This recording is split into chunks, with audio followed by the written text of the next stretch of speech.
Magtatrabaho po ako para sa Pilipino. Kaya po ako narito ngayon, imbis na kumain po ako sa mga magagarang hotel. After my proclamation, nandito po ako sa inyo! Yari po si Sara Duterte dito, mga preno. Dito kay Bongo. Alam niyo po bakit, mga preno? Tingnan nyo, makikita nyo dito sa video na after niyang manalo, hindi po siya nagtatago, no? Nandyan pa rin siya sa mga magpapakita siya sa mga mahihirap, kasama niyang kumain, 'di ba? Nakahalubilo niya. And then kung naalala niyo po, mga pre, si Sara Duterte at Bongo, hindi po 'yan magkasundo. 'Di ba? Si Digong at Sara Duterte hindi rin po magkasundo. Sino yung ka-close ni Digong? Sino yung ka-close ni Bongo? Si Digong at Bongo, close po 'yan. Kung titingnan mo nga yung dalawa, parang anak ni Digong si Bongo kasi palaging nasa tabi. Si Sara Duterte, wala. Diba?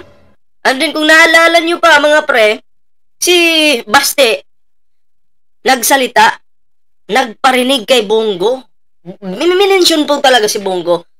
May pagbanat kay Bongo. Nareaksyonan na po natin yun. Ang sabi ni Baste, kung ganyan lang go, sana itong mga taga Davao, sana sinabihan ko na lang, basta something like that yung yung pagkasabi, no? Na sana hindi ka na lang namin binoto. Ayun yung sabi ni Baste. 'Di ba? Sana hindi na lang daw po si Bongo binoto. So maliwanag po dito, mga pre, na klaro po, no? Klarong-klaro po na si Baste at Bongo medyo malayo yung loob. Or si Baste, malayo yung loob kay Bongo. So, wala pong pagkakasundo ang mga Duterte. Sino po yung kasundo? Ulitin ko na naman po. Sino yung kasundo ni Bongo? Si Digong po. Ngayon, nangunguna po. Eto si Bongo. Nangunguna po si Bongo ngayon. Ha? Tapos ngayon, anong mangyayari kay Sara Duterte? Sa paparating na impeachment trial. Lalo na't hindi po sila masyadong, hindi talaga close. Diba?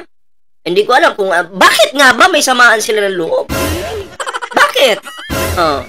So, yari po si Sara Duterte dito. Alam niyo po kung bakit? Anong sabi ni Bongo sa isang interview? Titingnan kung may ebidensya. Kung may ebidensya, masusunod yung ebidensya. Ang papanigan po yung ebidensya. Kung wala namang ebidensya, edi magiging makakahinga po, no? Etong si Sara Duterte ng maluwag. Diba? Ang titingnan naman po kasi nila Bongo ng mga senador, yung ebidensya. Yun yung kakampihan nila. Diba? Yari po si Sara Duterte dito.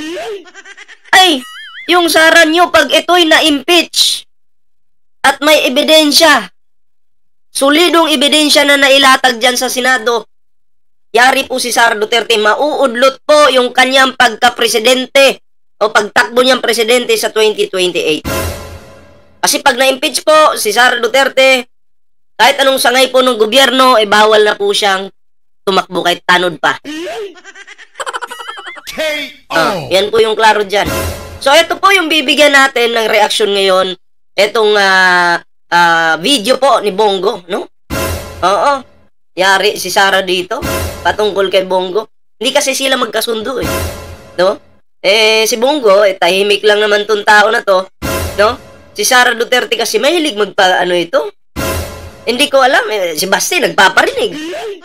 Si Sara Duterte, kahit nga si PBBM, pinaparinggan. Minsan, minimension na yung pangalan. Bida-bida. Di ba? So, ito po.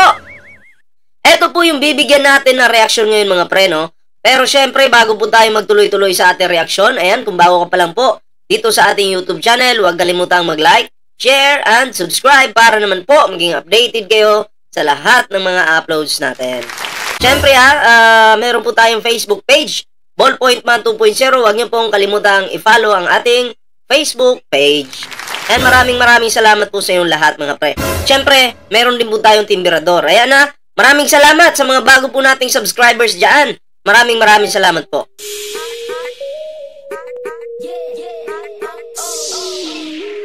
Okay, eto na mga pre, no? At bigyan na po natin, panoorin po natin yung video. Oo. Panoorin po natin yung video ni Bongo. Ayan. Maraming salamat po sa inyong tiwala at suporta po sa akin. Ayan after manalo ni Bongo, nandyan pa rin po siya sa mga tao. Nagpapakita. So, anong intensyon ni Bongo? Ang magtrabaho ba? Ako'y questionable pa po ako Bukod sa sinasabi niya na siya ay magsiservisyo sa mga Pilipino, nandyan na yan. Senador ka, normal naman yun. Pero ano yung pinaka-intensyon talaga? Alam naman natin na ito si Bongo malapit kay Digong. Kaya, kayo na po yung sumagot. Ano yung pinaka-intensyon ni Bongo dito? Sige, sagutin niyo po. Marami pong kasagutan dyan. Ipagtatanggol ba si Digong? Yun yung isa sa katanungan natin. Ipagtatanggol ba ni Bongo? Uy, kung ganun, huwag niyong kalimutan si Kibuloy, Hindi, tanong lang po yun. Okay, tuloy natin. Maraming salamat na pumunta kayo dito sa amin. Laking tulong po yan sa amin na ibibigay ninyo. Pero sa lahat ng, si Sara Duterte noon, nung nanalo siya pagka vice presidente, hindi mo na mahagilap no? Hindi mo na mahagilap. Pero nung nangangampanya pa, makikita mo. Pinagpapawisan, may pawis, kasi nga nangangampanya Kasi PBBM ngayon, iba din. Kasi, makikita mo, iniikot niya buong Pilipinas. Nagtatrabaho talaga yung ating Pangulo. Si Sara Duterte po, makikita mo lang yan pag magpapapresscon. Oo. Diyan mo lang makikita yan. Pero yung, nung nag-endorso siya, marami siyang in-endorso. Nakita mo, nag-ikot-ikot siya. Pero after nun, wala na. Pero si Bongo, tingnan mo, kahit paano, no?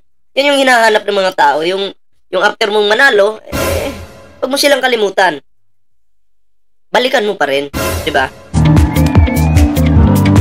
Magtatrabaho po ako para sa Pilipino. Kaya po ako siguraduhin mo lang yan, Bongo, na magtatrabaho ka para sa mga Pilipino, ha? Oo, kasi may mga issue ka rin at lalo na sa patayang nangyari sa panahon ni Digong. Oo, sangkot ka doon. Ayon sa mga lumalabas na balita.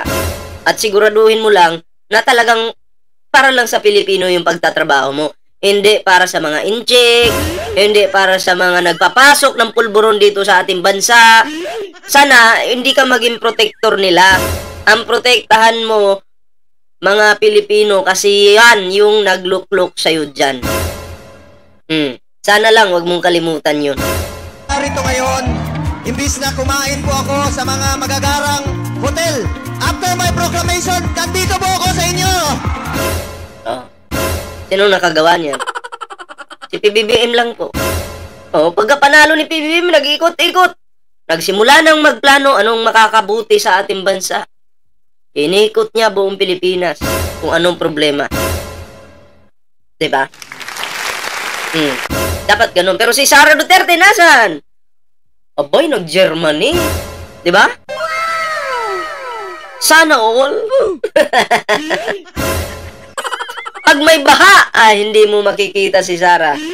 Sino yung nandun? Si Leni Robredo, si PBBM, at iba pa. Yung ating vice, nasan? Hindi ko nga alam kung nasan Hindi ko naman ramdam. Mas gusto ko magtrabaho na kagad para sa Pilipino. Kayo, ano sa tingin nyo? Mas gusto na daw pong magtrabaho agad ni Bongo para sa mga Pilipino. Tama naman yon. Maganda yon. Okay? Pero Sara Duterte, nag-number 1 si Bongo ngayon. Mukhang ito yung magiging tinik sa lalamunan mo. No? Magiging tinik yata ito sa lalamunan mo, Sara Duterte. Kasi ang ititingnan daw ni Bongo ay yung ebidensya daw. Diba? At ako'y naniniwala, malakas yung ebidensya laban dito kay Sara Duterte. Eh, paano pag malakas? Eh, syempre, lalaglag ka ni Bongo. Ayun naman yung sinabi niya sa interview ni Bongo. Kapag okay yung ebidensya, di wala namang problema. Eh, paano pag okay nga yung ebidensya? Ay, laglaga na. Ang alam ko lang naman na matibay-tibay dyan na hindi talaga ilalaglag si Sara, eh, eto si Marcoleta. Kasi mamaya po, mapapag-usapan natin yan kasi ayaw niya po ng impeachment trial. Mamaya, malalaman nyo kung bakit. Patuloy natin to. Aba, matulungin po yan. Nakakatulong po yun sa mga mahihirap, lalo na yung nasunugan. Teka lang. Madam. Please lang, ha? Pag ang mga politiko na katulad ni Bongo, siguro, mas maniniwala ako kung pera nila yung itutulong sa mga mahihirap. Pero kung pondo ng gobyerno yung binibigay sa mga mahihirap, okay lang din yun. Pero hindi tulong yun. Trabaho kasi nila yun. Hindi tulong yun. Diba? Yan po yung isipin natin. Pero syempre, pasalamatan natin yung nagtatrabaho ng maayos. Diba? Pero, hindi po masasabing tulong yun. Pero pag may nagtrabaho ng maayos para sa mga Pilipino, para sa bansa, eh palakpakan natin, pasalamatan pa natin. 'Di ba? Okay, na klaro ko lang. Hindi tulong 'yon. Pera mo 'yon, pera ko 'yon, pera nating lahat 'yon. Okay? Tuloy natin. Masyado po akong proud at nagpapasalamat sa inyo sa pagmamahal nyo sa best friend ko. Ginawa nyong Sumipsip ka na, Philip. Para may trabaho ka ba? Sumipsip ka na, talunan ka eh. Bakit ka naman daw kasi ibubuto ng mga Pilipino? Eh wala ka naman silbi. Yung anak mo nga hindi mo matulungan, tapos bansa, gusto mong tulungan? Weh! Sumipsip ka na, Philip Salvador. Wala kang silbi. Ayan, natalo ka. Ay, nako po. Tuloy natin. Number 1 Senator. Basta kaibigan nyo ako rito sa Manila. Yari talaga si ano dito. Yari talaga si Sara. No? Number 1 si Bongo, no? Number 1 po si Bongo. Tapos si Sara Duterte, 50-50 po ngayon. Pagdating kay Bongo. Bakit? Hindi kasi magkasundo. Ang kasundo lang ni Bongo, yung tatay niya. Diba? Kahit anong mangyari, nandyan siya sa tabi ng tatay niya. Tapos binanatan pa ni Baste. Binanatan pa na sana lang daw, hindi na nila binoto si Bongo. Sana, pinananawagan na lang daw sa mga Dabawenyo na hindi na binoto si Bongo nung nakaraang eleksyon. Hindi yung bago ngayon, yung nakaraan, grabe talaga, no? So, dyan mo makikita po na walang pagkakaisa. Sa loob pa lang mismo ng pamilya nila, wala pong pagkakaisa. Ngayon, kung sila po yung mamumuno sa ating bansa, etong mga Duterte na to, paano magkakaisa yung mga Pilipino kung sa loob mismo ng pamilya nila hindi nila kayang magkaisa? Sige, paano gagawin yun? Ano? Maniniwala kayo sa mga sinasabi nila? Wag po. Tingnan nyo po yung pamilya nila. Hindi po nagkakaisa, bansa pa kaya. Philip Salvador, tingnan mo. Gusto niyang ayusin yung bansa. Pero pamilya niya hindi niya maayos. Maniniwala kayo dyan? Porket kilala lang sila, may pangalan sila, maniniwala na kayo. May pangalan man yung tao, wala. Pag pinagdikit mo yan, pareho po silang tao. Pantay-pantay po yan. Pareho po sila ng utak. So, anong kaibahan? Bakit maniniwala kayo sa kilala kumpara sa sarili nyo?